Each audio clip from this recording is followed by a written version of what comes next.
Olá, este é o canal Biomarrila, conhecimentos de biologia para você. Eu sou a professora Marisa Dionísio e hoje nós vamos falar de sucessão ecológica. Bem, quando a gente fala de sucessão ecológica, nós estamos falando das modificações que ocorrem na paisagem de uma comunidade ao longo de um tempo. Então vamos ver o que ocorre, como é que se chamam os processos, né? As sequências de eventos que podem gerar a formação de uma comunidade. Então o que é sucessão ecológica e como nós podemos defini-la? Sucessão ecológica é uma mudança, uma alteração gradual de formação das comunidades. Nessa sequência gradual de eventos, as comunidades vão sofrendo alterações nas suas paisagens, desde o momento em que elas se iniciam até quando elas estabelecem um processo de equilíbrio dinâmico. Quando nós consideramos todos esses eventos que ocorrem na formação de uma comunidade e que nós chamamos de sucessão ecológica, nós podemos dividir a sucessão ecológica em fases distintas. Quais são essas fases? Primeiro, a instalação de uma comunidade pioneira, né? A instalação dos primeiros organismos num lugar inabitado. Esta etapa nós conhecemos como ecese. Depois, novos indivíduos vão sendo incorporados à comunidade que ali vive, né? E nós temos as paisagens intermediárias, as comunidades intermediárias, que nós chamamos de séries ou estágios serais. E no final nós vamos ter o estabelecimento de uma comunidade cuja paisagem não se altera mais ao longo do tempo. O equilíbrio ali é dinâmico. Claro que dentro da comunidade estão ocorrendo muitas alterações, mas a paisagem é estável. Quando essa paisagem é estável, nós temos a comunidade clímax. Então, nós temos lá, olha, resumindo, é um substrato aberto, uma região que está inabitada, o estabelecimento dos primeiros organismos, né, que nós chamamos de espécies pioneiras. Estes organismos vão provocando alterações nas condições ambientais, permitindo que novos organismos se estabeleçam e a paisagem vai mudando, e nós temos as séries ou estágios serais. E, por fim, a estabilização da comunidade e das condições do meio, quando se estabelece o que nós chamamos de comunidade clímax. À medida que nós vamos passando do substrato aberto até a comunidade clímax, a variabilidade das condições ambientais vão diminuindo.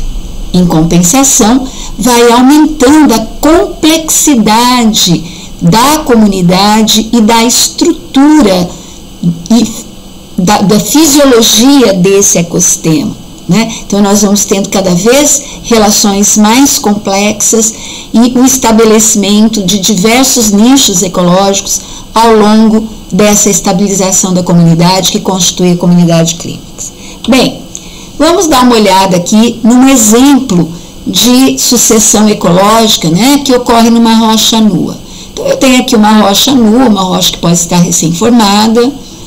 Por exemplo, após uma erupção vulcânica, né, a lava se derramou, secou, resfriou, eu tenho ali a rocha formada. Os primeiros organismos a habitar a rocha depois de muito tempo, né, e com muitas intempéries, vento, chuva, alterações de temperatura, né, nós temos ali o estabelecimento das primeiras espécies. As primeiras espécies são os líquens. Líquens são associações mutualísticas entre algas e fungos. Então, os líquens conseguem habitar aqui porque os fungos têm grande capacidade de absorção de água, né? E as algas são capazes de fazer fotossíntese. Então, os fungos fornecem a umidade necessária para que a alga possa sobreviver e as algas, em contrapartida, fazem fotossíntese e fornecem parte do alimento produzido para os fungos. Esses líquens vão modificando essa paisagem aqui, né? Vão modificando as características do solo e aí podem se instalar os musgos. Musgos são briófitas, são vegetais de pequeno porte, avasculares. Então, líquens e musgos constituem as espécies pioneiras, as primeiras espécies a se instalarem numa comunidade. Este período, desde a rocha nua até a instalação das espécies pioneiras, nós chamamos de ecese ou ecéses. Vejam, houve a instalação dos primeiros organismos de natureza vegetal, de natureza autotrófica, o que permite a vinda aqui de pequenos animais. Esses vegetais morrem, animais morrem, vão modificando as condições ambientais aqui, onde as espécies pioneiras se instalaram, permitindo o aparecimento das ervas, de plantas de porte herbáceo, de pequenos arbustos. Aqui nós já temos os primeiros estágios cereais. A instalação de gramíneas, a instalação de plantas de pequeno porte, né, de natureza herbácea, de arbustos de pequeno porte.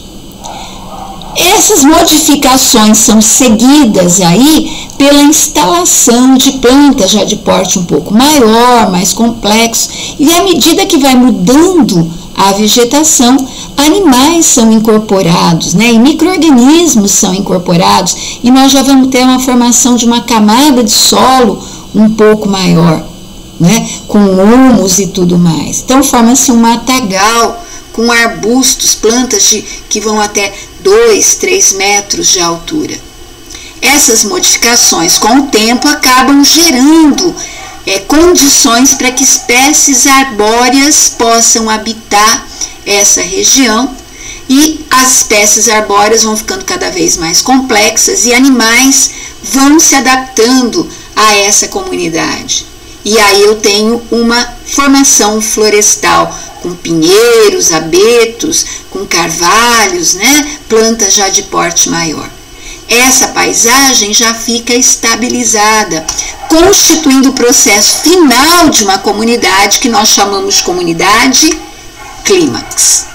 Aqui um exemplo de sucessão ecológica no ambiente aquático. Vejam só, tem aqui uma lagoa com fitoplâncton, né? Vejam que esse fitoplâncton chega aqui pela dispersão de esporos de bactérias, de algas que aqui chegam, e aí nós vamos ter esse fitoplâncton servindo de alimento para protozoários, para larvas de insetos, que vão constituir o que nós chamamos de zooplâncton, né? Os zooplânctons, micro-organismos de pequeno porte, se instalam aqui, e nós vamos tendo já animais de pequeno porte, microscópicos, protozoários, larvas de insetos, fitoplâncton mortos, né, que vão acabar por formar uma camada aqui que vai se precipitar para o fundo, criando aqui uma matéria orgânica no fundo, né, que permite aí a formação de algas que vão se acumulando aqui no fundo da vegetação. Esses vegetais podem começar a se enraizar também. Já podemos encontrar aí microcrustáceos e mais larvas de inseto. Todos esses organismos acabam por morrer e seus restos são precipitados para o fundo, acumulando cada vez mais matéria orgânica. A chuva, o vento pode também trazer sedimentos para esse pequeno ambiente aquático e vai sedimentando aqui no fundo e reduzindo a profundidade. Com a redução da profundidade, já nós podemos ter plantas aquáticas flutuantes, né? Animais quinidários como as hidras, né? Que são quinidários de água doce, e os anfíbios que podem habitar aqui na sua fase inicial, na fase de girino, e depois a metamorfose, já começam a aparecer aí sapos, rãs, pererecas, e cada vez mais vai reduzindo a profundidade desse ambiente.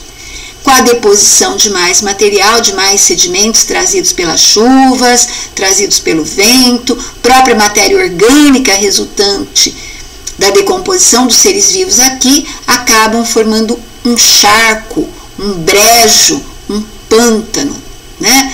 E aí, plantas aqui ao redor já acabam crescendo mais pelas próprias condições de solo, né? Que vão permitindo a formação de vegetação aqui nas margens. E aí essas plantas submersas acabam sofrendo um processo de sombreamento e nós vamos tendo mortalidade dessas plantas. Aqui eu tenho já esse ambiente aquático cada vez mais reduzido e até virar uma lagoa temporária, né, que fica na forma de lagoa na época das chuvas, mas que fica seco na época que chove menos. E por fim, até essa lagoa temporária acaba se reduzindo tanto que nós vamos ter a formação de um ambiente terrestre, onde antes nós tínhamos um ambiente aquático e com uma comunidade totalmente diferente daquela que começou o processo. Então nós temos aqui um processo de sucessão ecológica num ambiente aquático, né, que começou lá com as espécies pioneiras, o fitoplâncton, mas que culmina numa comunidade clímax. E aqui nós temos os diversos estágios serais. Bem, quando nós falamos de sucessão ecológica, vocês vão pensar, tá, mas todas as sucessões são iguais? Não. Então nós classificamos as sucessões ecológicas de 4 tipos. Os 2 primeiros tipos, quando nós levamos em conta se o ambiente que está sendo colonizado era um ambiente onde nunca tinha ocorrido vida antes, como uma rocha nua, ou se for um ambiente onde havia seres vivos, que foi devastado e que acabou gerando uma comunidade. Quando eu tenho a instalação de uma comunidade num lugar onde não havia organismos antes, é a primeira vez que a vida se instala neste ambiente, nós dizemos que é uma sucessão primária. Então, essa evolução primária se dá a partir de uma rocha nua ou de um solo desprovido de qualquer tipo de organismos. Então, aqui, olha, temos um lugar só com rochas, sem nenhum tipo de organismo, que foi sofrendo um processo de quebra de rocha, de degradação das rochas, formando minerais, formando um solo muito raso, gerando aí a instalação das primeiras espécies, das espécies pioneiras. Vejam que solo raso, a maior parte é rocha, que está se degradando, né? Depois a instalação de outras comunidades maiores, constituindo os estágios serais, e aí eu já tenho uma camada maior de solo, e finalmente, depois de muito tempo, vejam que essa sucessão primária ela leva muito tempo para ocorrer, nós vamos ter a formação de uma camada de solo rica em humus, já uma região de solo degradado, e a rocha já está lá embaixo, eu tenho um solo maduro, e a formação de uma comunidade clímax. Então, essa colonização da rocha nua constitui uma sucessão ecológica primária. Já a sucessão ecológica secundária é a que mais acontece. É quando ocorreu qualquer tipo de alteração ambiental, como um desastre ambiental, por exemplo, um incêndio, um derramamento de lava, uma inundação, ou o próprio terreno que o homem foi lá e desmatou. E aí, neste lugar que foi desmatado, eu tenho micro-organismos ainda, fica aquele solo, né, exposto, que começa a colonização com gramíneas, e depois nós temos uma vegetação intermediária, formando um bosque, e finalmente a instalação de uma floresta, que seria a comunidade clímax. Então aqui eu teria a ecese, aqui os estágios serais, e aqui a formação de uma comunidade clímax. Esta sucessão ela pode ocorrer de uma forma muito mais rápida que a sucessão primária. Só que esta comunidade clímax, formada a partir de uma sucessão ecológica secundária, ela nunca mais vai ser igual àquela floresta original que foi devastada, né? O tempo que ela se forma é menor, mas a variedade de seres vivos, a biodiversidade também pode ser menor que a floresta original, tá? Bom, outra forma de nós classificarmos a sucessão ecológica é com relação às espécies pioneiras, se essas espécies são autotróficas ou se elas são heterotróficas. Nós dizemos que uma sucessão ecológica é autotrófica quando as espécies pioneiras, elas habitam essa região e ali eu tenho o necessário para que essas espécies consigam sobreviver, como minerais, água, né? E aí nós vamos ter instalação de organismos fotossintetizantes, de organismos que com os minerais, a água, o gás carbônico atmosférico, conseguem produzir seu próprio alimento e a partir daí gerar uma comunidade clímax. Então todos os exemplos que nós demos até agora, tanto das sucessões primárias como secundárias, foram exemplos de sucessões autotróficas. Já as sucessões heterotróficas são aquelas que começam num ambiente já biótico, num ambiente que se originou de um ser vivo, como um cadáver, por exemplo, ou um resto de ser vivo, como um tronco de uma árvore. Então ele começa com um componente que já é biótico, né? E aí essa matéria orgânica vai permitir a instalação de organismos heterotróficos, como aqui, por exemplo, eu tenho um tronco de árvore caído, não vai começar aqui com fungo líquen, vai começar com o quê? Com fungos decompositores, aqui é a orelha de pau, que acabam por decompor esse tronco. Uma comunidade heterotrófica, ela termina quando o material foi totalmente degradado. As comunidades heterotróficas são muito estudadas em biologia forense, né? Vocês vejam aqui, eu tenho um cadáver de um animal e nós vamos tendo uma sequência de organismos que vão habitando essa sucessão aqui heterotrófica. Então, eles se nutrem do cadáver desse animal, né? Então, nós temos aqui organismos que vêm, insetos que vêm, que põem seus ovos, fazem sua postura, depois formam larvas, as larvas dão origem aos insetos adultos, né? Outras espécies que vão chegando posteriormente, que se alimentam às vezes dessas larvas ou do próprio animal morto. Então, existe uma sequência na instalação das espécies numa sucessão heterotrófica. Isso é muito estudado em biologia forense, por exemplo, para você calcular o tempo que um animal está morto pelas espécies que estão habitando o cadáver desse animal. E essa sucessão vai terminar, essa comunidade não vai terminar num clímax, ela vai terminar no momento em que todo o animal for degradado. E aí a comunidade também se extingue, né? Bem, e aí, para finalizar, nós vamos considerar as tendências, o que acontece no decorrer de uma sucessão ecológica, né?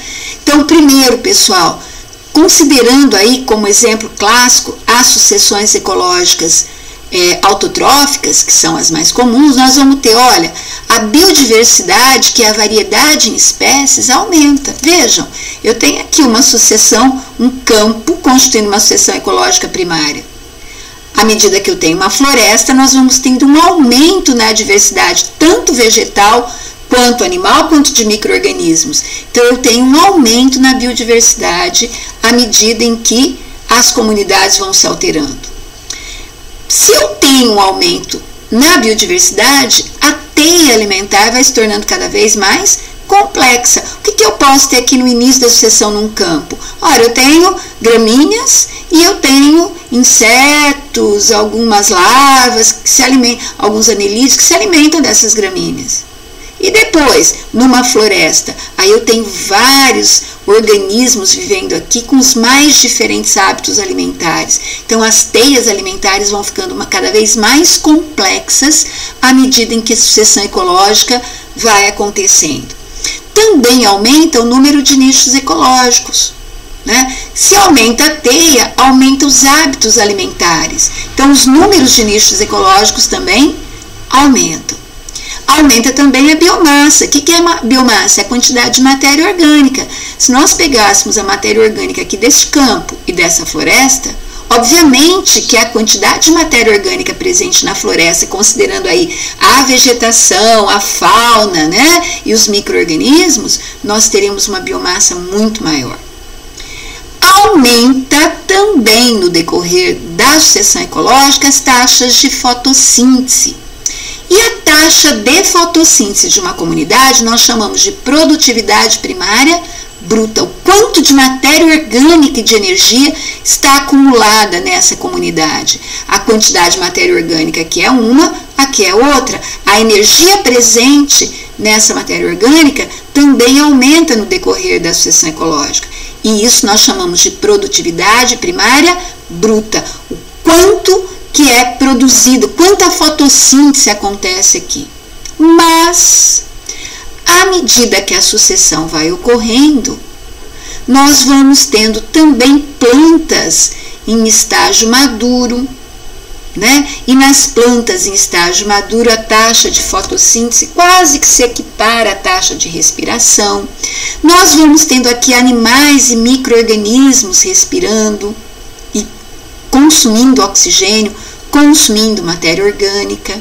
Nós vamos tendo aqui uma quantidade de decomposição pelo humus que vai se acumulando, e a decomposição gera também consumo de oxigênio, de maneira que quando nós observamos, analisamos a taxa de fotossíntese, que é muito mais alta numa comunidade clímax do que numa comunidade pioneira, mas a taxa de respiração também aumenta, e aumenta enormemente quando eu considero a comunidade clímax em relação à pioneira, e fica praticamente idêntica. Então, tudo que é produzido na fotossíntese, toda a produtividade primária bruta da fotossíntese, gerada na fotossíntese, é consumida na respiração.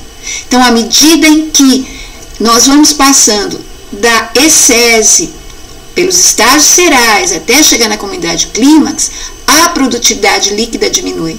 Por quê? O que é a produtividade líquida? É a produtividade primária bruta, tudo que é produzido na fotossíntese, menos aquilo que é gasto na respiração. E essa produtividade líquida vai diminuir até se tornar nula nas comunidades clímax. De maneira que, quando eu tenho uma comunidade clímax, na grande maioria delas, como uma floresta, como a Amazônia, por exemplo, nós vamos ter a produtividade primária líquida praticamente zerada, nula. Então, todo o oxigênio produzido na fotossíntese, na floresta, vai ser consumido na respiração da própria floresta. Posso falar, a produtividade primária bruta aumentou? Aumentou e muito. Mas a produtividade primária líquida foi reduzindo porque a respiração também aumentou. E aquilo que é produzido na fotossíntese é consumido na respiração. E o que caracteriza uma comunidade clímax? Ter uma produtividade líquida próximo de zero ou zero, né? Então, todo o oxigênio produzido na fotossíntese, numa floresta, é consumido na respiração da própria floresta. Por isso, florestas não são pulmão do mundo. Por isso, a floresta amazônica não é pulmão do mundo, porque a floresta amazônica é um exemplo de comunidade clímax. A taxa de fotossíntese na floresta amazônica é alta, altíssima. A produtividade primária bruta da floresta amazônica é altíssima, mas a taxa de respiração lá também é equiparada à produtividade primária bruta, de maneira que o que sobra quando você tira o que foi produzido do que foi consumido, o que resta é zero. Então, todo o oxigênio produzido na fotossíntese foi consumido na respiração, né? Por isso, a gente não pode dizer que as florestas são pulmões do mundo. É óbvio que, não sendo pulmão, elas também não podem ser devastadas, porque, não sendo pulmão, elas têm outras funções importantíssimas na manutenção do equilíbrio global, mas não é a de produção de oxigênio, né? 90% do oxigênio produzido e liberado na atmosfera resultam da atividade fotossintetizante do fitoplâncton marinho. Então, o pulmão do mundo está lá no mar, não nas florestas. Agora, as florestas são importantes na manutenção da pluviosidade, na manutenção da umidade do ar, na manutenção do clima. Elas atuam como reservatório de gás carbônico, né? A degradação da floresta aumentaria ainda mais a liberação de gás carbônico para a atmosfera, né? Então, a gente não pode considerar floresta nenhuma, nem a floresta amazônica e nem nenhuma floresta como pulmão do mundo. Bem, com isso nós fechamos a nossa aulinha sobre sucessão ecológica. Esperamos que você tenha gostado. Se você gostou, dê um like, inscreva-se no nosso canal e até breve com mais conhecimentos de biologia para você.